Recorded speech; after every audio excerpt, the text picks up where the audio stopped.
He proposed to someone else. Those words shouldn't have existed in my life. Not after everything we'd shared. Not after the promises I thought were ours alone. When I found out it wasn't a message, a text, or a call. It was an invitation. An engagement announcement on social media, framed with smiles, rings, and declarations of forever. And for a moment the world didn't tilt. It shattered. The thing about betrayal isn't that it stings.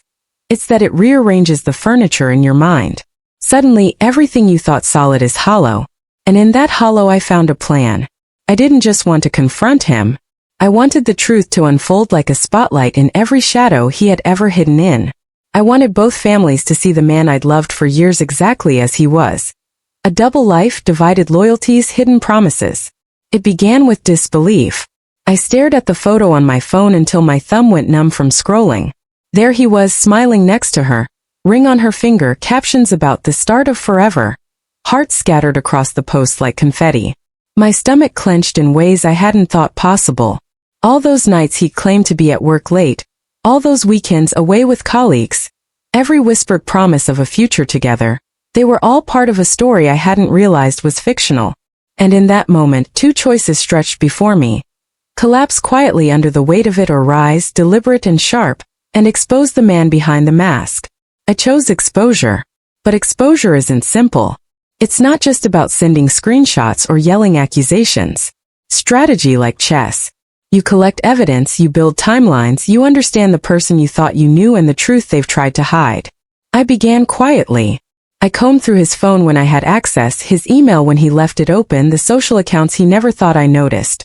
Each small slip, a deleted message, a location tag, a time mismatch became a thread. I followed each thread, and the tapestry that emerged wasn't beautiful.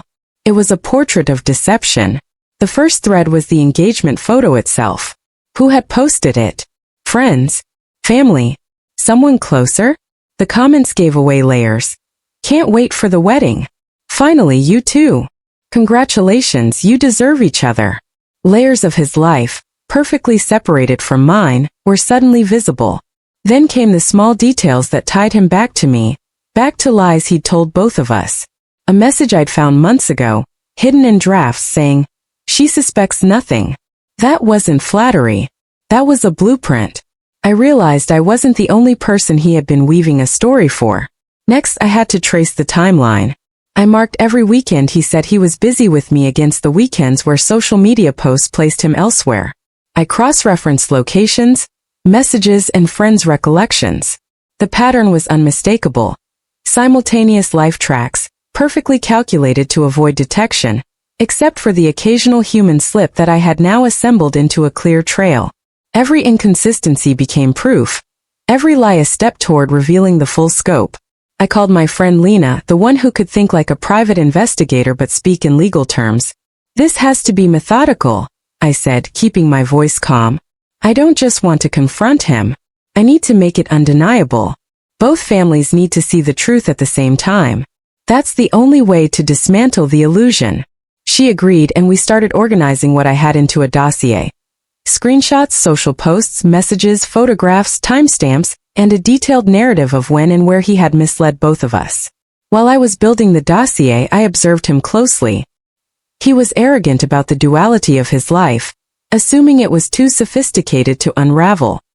He was unaware that the woman he loved to impress, the woman he tried to control, was assembling a mirror of his lies, polished and undeniable. The danger wasn't confrontation. It was hesitation. Every day he stayed unaware. Every confident smile and whispered excuse became more evidence. The pivotal moment came when I discovered the engagement ring he'd bought. He'd bragged about it to his friends, showing it off with the exact excitement he'd denied showing me. The ring was photographed on multiple accounts, each time with timestamps, each time confirming the plan I'd already suspected. It was tangible, undeniable, and perfectly timed for the eventual reveal. I felt a cold satisfaction, not cruelty. This was the truth speaking for itself. Then there were the whispers, the small signs of him trying to maintain appearances. On social media, he posted pictures with me as if nothing were wrong. He left public comments that suggested intimacy, history, loyalty. Every public performance was now documentation of deception because I could show the contrast. Public affirmation to me, private promises to her. The cognitive dissonance he had relied on for years would now work against him. I had to plan the reveal. It couldn't be emotional, messy, or fragmented. It needed to be precise. The first step was contacting a neutral party from each family. Someone respected, someone who could see through emotion, someone who would absorb the facts without bias. I prepared the dossiers, annotated with dates, explanations, and connections. I kept a digital and printed copy. Redundancy is key when you're about to confront duplicity. Then came the first calls. I spoke with members from both sides individually, carefully dropping hints at inconsistencies without revealing the full extent yet. Each conversation was measured. My goal wasn't to lecture but to prepare them for undeniable proof. I could sense suspicion growing. They had glimpsed irregularities before, small things, a missed holiday, a lie about a meeting, a contradictory story, and now the gaps had context.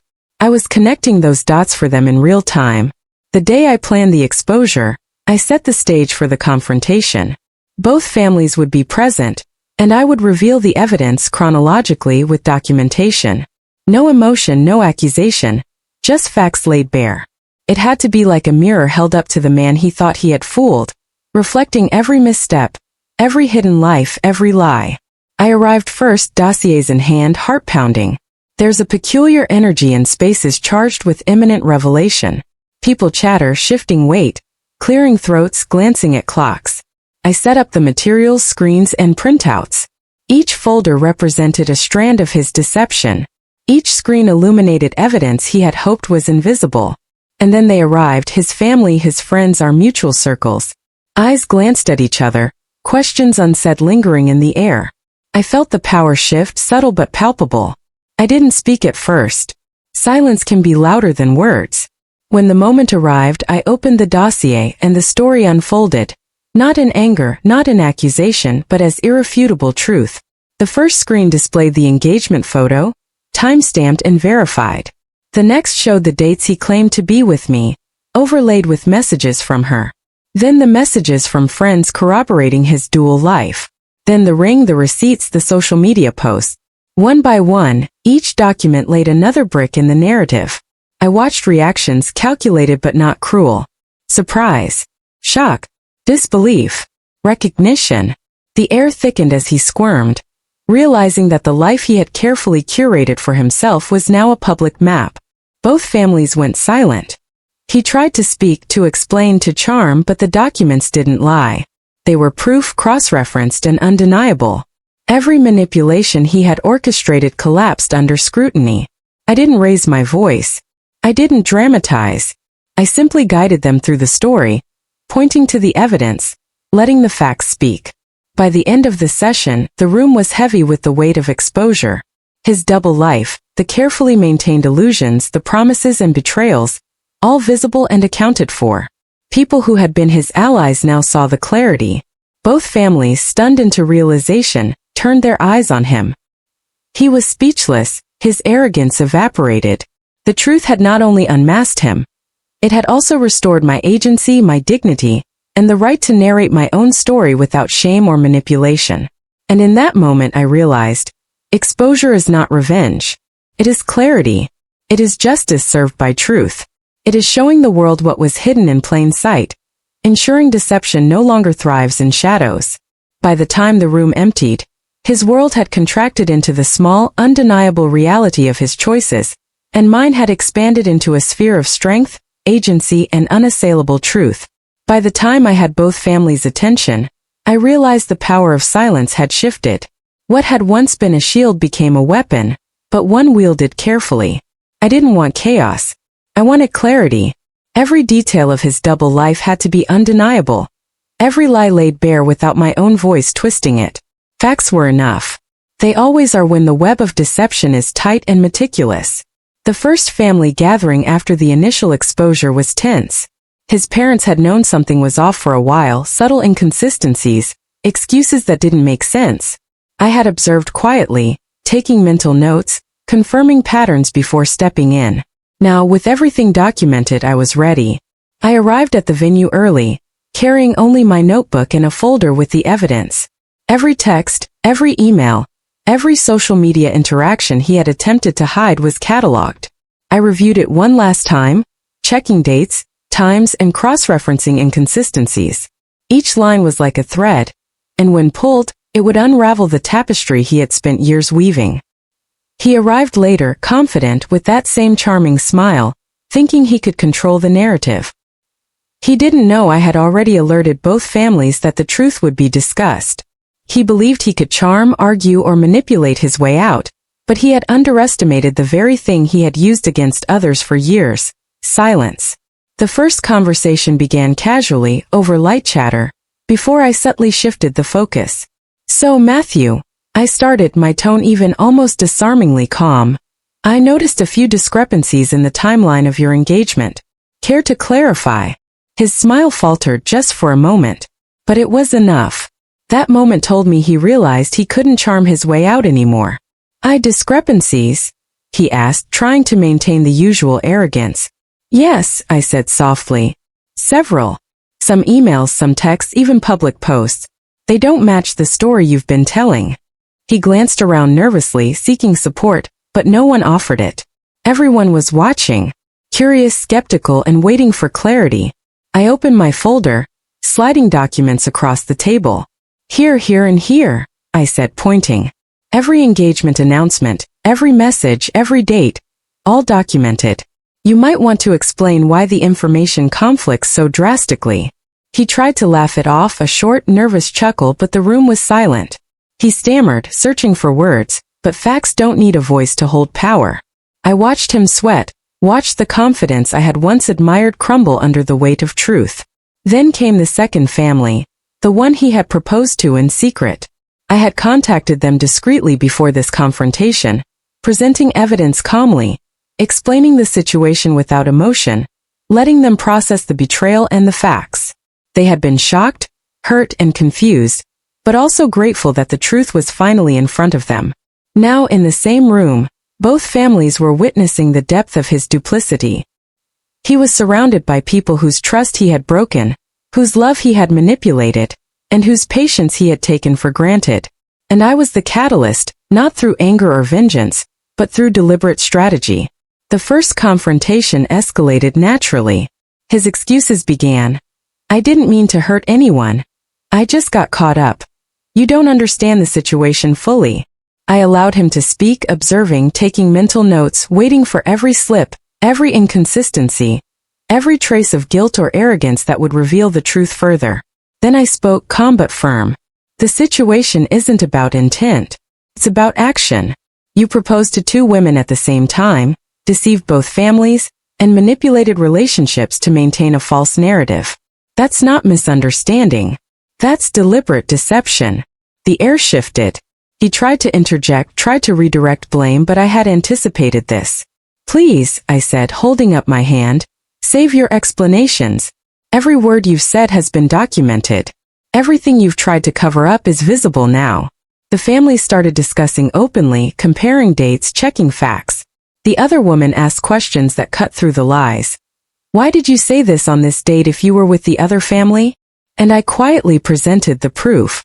Screenshots, messages, emails, posts, meticulously ordered, clearly demonstrating the timeline. He was trapped, not by anger or confrontation but by clarity. Every attempt at manipulation crumbled under evidence. He had relied on charm, lies, and my silence to protect himself. Now silence had become a sword, and truth had become a shield for those he tried to deceive. Days passed and the ripple effect grew. Text messages he had hoped would be private were now scrutinized by both families. Every casual lie, every promise he had broken, every attempt at misdirection was cataloged. He began reaching out to me again, panic-lacing his words. Calls at odd hours, texts begging for forgiveness, attempts at manipulation. I ignored them all.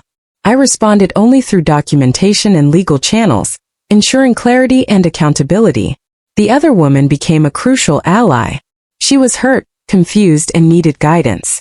I shared evidence carefully, walked her through the timeline, explained the context, but never imposed my interpretation. She had to see the truth herself. When she did, she expressed gratitude, relief, and the resolve to make informed decisions. Meanwhile, the first family, the one he had always presented as his primary, began questioning every aspect of their relationship with him. Friends, extended family, even close relatives, all were now scrutinizing, questioning, validating, and confronting. His carefully constructed facade was collapsing. He tried to salvage his image with charm and desperation, but it was futile. The credibility of facts overpowered rhetoric, and every attempt he made to explain away discrepancies only emphasized his deception. I continued documenting everything. Every conversation, every emotional outburst, every defensive argument became part of the record. Then came the final stage, ensuring he faced tangible consequences. I had consulted legal advice quietly, ensuring that any attempt to manipulate further could be countered. Notices, formal warnings, and documentation ensured that restitution and accountability were inevitable. At a second confrontation, both families were present formally. I provided a clear, chronological presentation of events, every message, every promise, every engagement announcement, and every deceitful act. The room was silent except for the occasional gasp, question, or acknowledgement. He attempted to speak, but the weight of evidence and collective scrutiny silenced him. His arrogance had been replaced by fear and desperation. He was no longer in control. Truth and preparation were. Weeks later, the aftermath settled. Both families communicated regularly, processing betrayal, discussing accountability, and beginning healing. The other woman, now aware and empowered, reclaimed autonomy over her decisions. He, stripped of deception, faced the consequences of his actions in a way that was methodical, undeniable, and irreversible. I reflected on the process, understanding that this wasn't revenge. It wasn't about seeing him suffer. It was about reclaiming narrative, ensuring justice through transparency, and protecting not only myself but those who could have been blindsided by his lies. I realized that exposure was a skill, one requiring patience, precision, and deliberate action. Silence is not weakness. It is preparation. Facts are more powerful than emotion. Clarity is more effective than anger. And accountability, when delivered with evidence and strategy, is unstoppable. In the end, I had confronted betrayal without losing myself. I had turned manipulation into clarity, lies into documentation, and duplicity into undeniable truth. He may have believed he could maintain dual lives, deceive two families, and control the narrative, but I proved him wrong. The final punchline of this story is simple yet powerful. Discovering deception is painful, confronting it is courageous, and exposing it with truth is liberating. The man who thought he could manipulate, charm, and deceive was undone not by revenge, but by strategy, precision, and unshakable clarity. I now live free from the weight of his duplicity. I have rebuilt trust with those who mattered, established boundaries, and ensured that truth is honored over charm, evidence over lies. And the lesson remains clear. Never underestimate the power of a quiet, prepared, and deliberate mind facing betrayal.